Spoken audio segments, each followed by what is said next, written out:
जय हिंद दोस्तों, ज्ञान आश्रम में आप लोग का स्वागत है। आज की वीडियो क्लास 11th के ऊपर है। अगर आप क्लास 11th में आए हैं, क्लास 10th को पास किए होंगे, फिर इसके बाद आए होंगे और आप कॉमर्स लेने की सोच रहे हैं, तो यह चैनल आपके लिए है और यह वीडियो आपके लिए।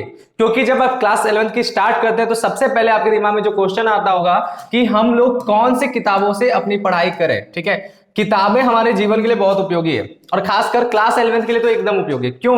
क्योंकि देखिए, आप जब पहली बार क्लास 11th में आए हैं तो आपके लिए जो सब्जेक्ट है ये एकदम नया है। इस सब्जेक्ट का नाम है कॉमर्स, हिंदी में इसको वाणिज्य कहते हैं। आप लोग पहली बार इस सब्जेक्ट को सुने होंगे और पहली बार इस सब्जेक्ट के बारे में जो है जानते होंगे या इससे पहले सुने होंगे, लेकिन इसको जानते नहीं होंगे। तो आप एकदम उस जैसे हैं जैसे एक नया बच्चा होता है। ठीक है, एक बच्चा जब आता है तो उसे क्यूरियोसिटी होती है सब चीज के बारे में जानने के लिए कि ये क्या है, वो क्या ऐसा है, और उस बच्चे के दिमाग में उस समय जो चीजें भर दिया जाता है उसी के आधार पर वो नए चीजों को क्या करता है, समझते चलता है, उसके हिसाब से उस चीजों को जानते चलता है। ठीक बात। इसी तरह आप भी एक नए बच्चे की तरह है, इसलिए अगर इस समय आपके दिमाग में अच्छी बातें आएगी तो आपका भविष्य अच्छा होगा, और अगर इस समय आपके दिमाग में जो है ज्ञान गलत तरीके से और थोड़ी सी भी गलत हो जाती है तो फिर आपको आगे चल के ज्यादा मेहनत करना पड़ेगा सक्सेस पाने के लिए, क्योंकि पुरानी चीजों को, गलत चीजों को हटाना पड़ेगा, फिर नई चीजों को लाना पड़ेगा। ठीक उसी प्रकार जैसे एक नए घर का निर्माण होता है तो जब नींव बनता है तो जो मालिक होता है, मकान का मालिक, वो बोलते हैं नींव में जितनी अच्छी मटेरियल है उतना अच्छा मटेरियल डालो, बढ़िया सीमेंट का प्रयोग करो, अच्छे सरिया का प्रयोग करो, अच्छे मटेरियल्स का प्रयोग करो, ताकि नींव मजबूत हो,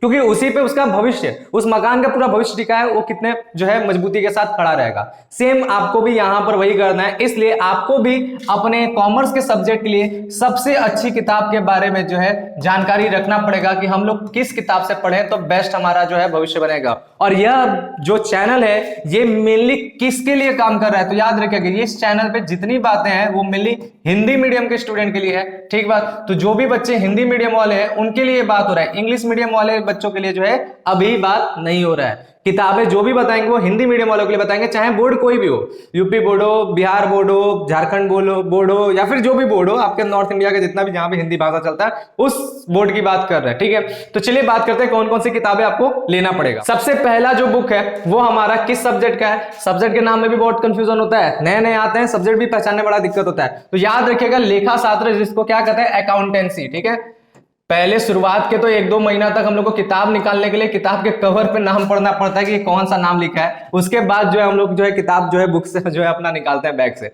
शुरुआत में कॉमर्स में हमने भी ये दिक्कत झेला था, आपको भी हो सकता है ये दिक्कत हो, लेकिन आजकल के बच्चे थोड़े एडवांस है, दिमाग थोड़ा तेज है तो समझ जाते हैं, सीख जाते हैं जल्दी। ठीक है, तो क्या समझना है, अकाउंटेंसी जो है वो किस राइटर का होना चाहिए, तो ये जो है आपको याद रखना कि ये आरसी अग्रवाल का होना चाहिए। ठीक है, अकाउंटेंसी क्लास 11th के लिए सबसे अच्छी किताब जो है वो आरसी अग्रवाल है, बेस्ट है, इससे बढ़िया कोई नहीं है। बात समझे। और भी बहुत सी किताबें, एस.एन. शुक्ला भी अच्छा है, इसके अलावा एस.के. सिंह भी अच्छा है, वो भी अच्छा है, राजीव का भी कुछ पब्लिकेशन में कुछ किताबें आते हैं वो भी अच्छी हैं, लेकिन हमें ओवरऑल इन सब में सबसे बेस्ट सुनना है तो सबसे बेस्ट आरसी अग्रवाल है, क्योंकि इसका थ्योरी प्लस प्रैक्टिकल क्वेश्चन दोनों एक नंबर के हैं, बहुत ही बढ़िया है, और उतना ही चीजें बताया जितना आपको पढ़ने की जरूरत है, ओवरलोड नहीं किया है, मतलब हद से ज्यादा फालतू चीजें भी इसमें नहीं डाला हुआ, जो जरूरत है उतना दिया गया आपके क्लास 11th के सिलेबस के अकॉर्डिंग। ठीक है, और सिलेबस एनसीईआरटी पैटर्न है तो उसके हिसाब से सबसे बेस्ट है। और यह किताब जो है किस पब्लिकेशन का है, तो एसबीपीडी को जो है साहित्य भवन पब्लिकेशन कहते हैं। आप यहां पे इसका नाम देख रहे हैं, साहित्य भवन, संजय साहित्य भवन। ठीक है, लेकिन इस संजय साहित्य भवन में कई राइटर्स की किताबें आती हैं, इनमें आपको कौन सा लेना है, आपको आरसी अग्रवाल का लेना है। ठीक बात। अगर आपको ये किताबें आपके मार्केट में नहीं मिलता है या फिर आप मार्केट से नहीं लेना चाहते तो डिस्क्रिप्शन में लिंक दिया है, उस लिंक को जाकर के आप क्लिक करके अपनी किताबों को ऑनलाइन मंगा सकते हैं, जिस भी जगह पर रहते हैं आपकी किताबें आपके घर तक डिलीवर हो जाएगा। ठीक बात समझे। नेक्स्ट बात देखते हैं। नेक्स्ट हमारा जो दूसरा किताब है वो बहुत इंपॉर्टेंट है, इकोनॉमिक्स का। इकोनॉमिक्स में जो है कौन सी किताबें लेना चाहिए जिसमें सबसे अच्छा और सबसे सटीक रूप से आपको जो है जानकारी ज्ञान मिले, तो आप देखेंगे कि इसमें जो है सबसे अच्छे जो राइटर है उनका नाम है वीसी सिन्हा।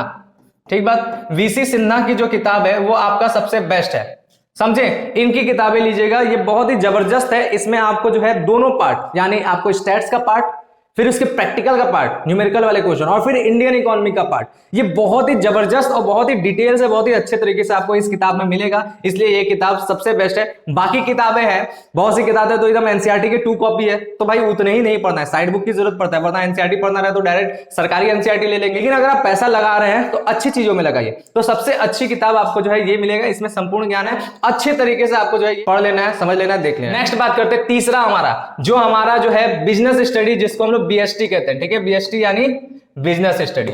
इसके लिए कौन सी किताबें बेस्ट है, कौन सा किताब लेना चाहिए? इसमें जो है आपका सबसे अच्छा जो राइटर है वो है ओपी गुप्ता। ओपी गुप्ता का किताब लीजिएगा, क्योंकि इसके लैंग्वेज बहुत ही प्रोफेशनल होते हैं, बहुत ही सटीक होते हैं। इसका जो थ्योरी है आपको 1 नंबर का मिलेगा। सेल्फ स्टडी में भी बहुत अच्छा किताब है, कोई पढ़ाता भी है तो बहुत अच्छा किताब है। एकदम टू द पॉइंट बात किया है, जितनी जरूरत है उतना बात किया है, यानी परफेक्ट किताब है। ठीक है, तो ओपी गुप्ता आपका जो है किसके लिए, आपका बीएसटी के लिए इंपॉर्टेंट है। ठीक बात। तो ये 3 किताबें आपको हमने बता दिया। कॉमर्स के अगर हैं तो आपको ये तीनों किताबों को लेकर के हिंदी मीडियम के बच्चे जबरदस्त रूप से पढ़ाई कीजिए, और यही तीनों किताबों से जो है ज्ञान आश्रम पे भी जो है क्लासेस चलेंगी।